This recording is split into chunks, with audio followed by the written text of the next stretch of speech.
Get ready, Staten Island. It's time to celebrate 5 years of Ferry Hawks baseball. This week, come out to the ballpark as the Ferry Hawks welcome in the Hagerstown Flying Boxcars at Staten Island University Hospital Community Park for a homestand on June 10th. For a 5-game series as the Ferry Hawks welcome in the Hagerstown Flying Boxcars. Individual game tickets start at just $12. Visit ferryhawks.com now to lock in your seats.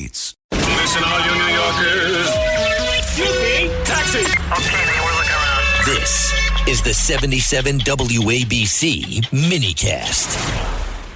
Well, we may have another new congresswoman in Nassau County.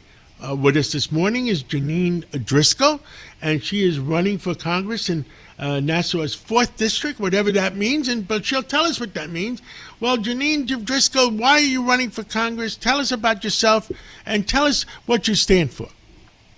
Good morning, and thank you so much, Mr. Katsimatidis, for having me on. I am in the southern part of Nassau County.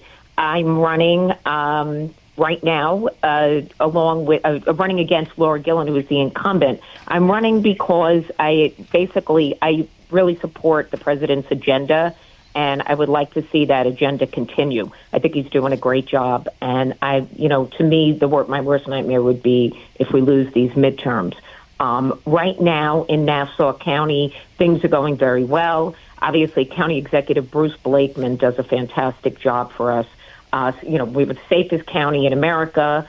Really, the economy is great. Small businesses are flourishing. But, that's just now, and things can change overnight. We live on the border of the city. I watch what's happening in the city very closely. I have a son right now in the NYPD Police Academy. So, I'm from Queens originally, so I'm very familiar with all the boroughs. I was raised there, went to high school there.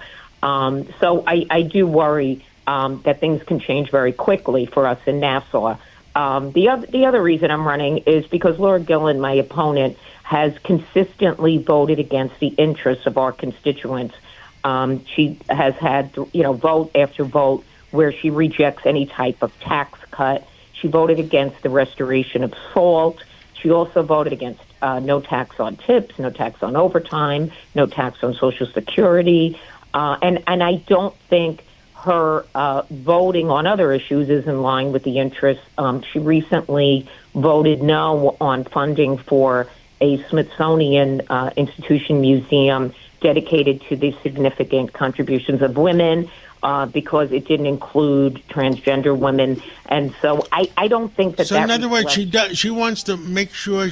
I understand Hakeem Jeffries had made a statement that he wants to include on the Museum for Women 6 other genders.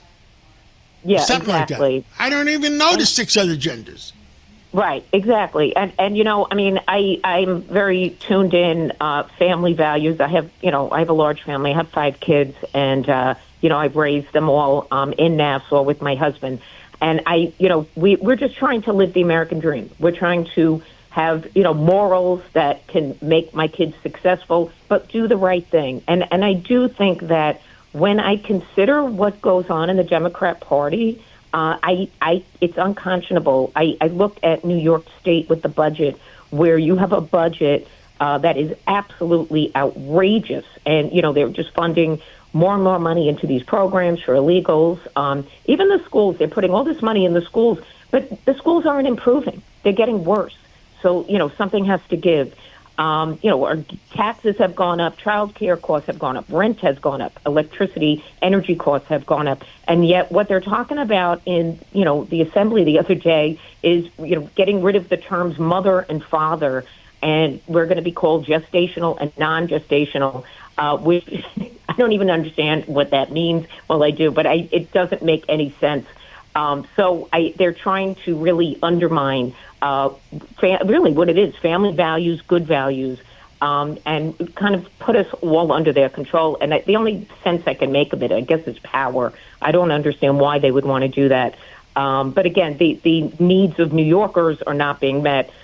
So I have to say, I am so happy to be running along with Bruce Blakeman, who's going to be a fantastic governor. I've been with Bruce a lot. I marched with him on Sunday at the Israel Day Parade. He's just a fantastic person. He's so talented and smart. And so I'm really excited. And so I always say to Bruce, I can't wait to work with him because we need to have Congress people in Nassau that can get our Republican governor's agenda also, in place and help him push the values and the programs that he wants. And it doesn't really make sense to me because Nassau County has been red for the last few years, bright red. And we did so well last year in the election where other parts of the country didn't do that great.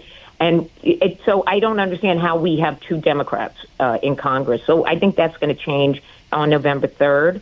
I am confident that I can take back this seat for the Republicans and help President Trump and really support him in everything he's doing. Jeanine Driscoll, thank you so much. And law and order and safety for our kids and grandkids and a better education for our kids and grandkids are paramount to me and my family. Thank you so much for coming on this Sunday morning. Thank you so much.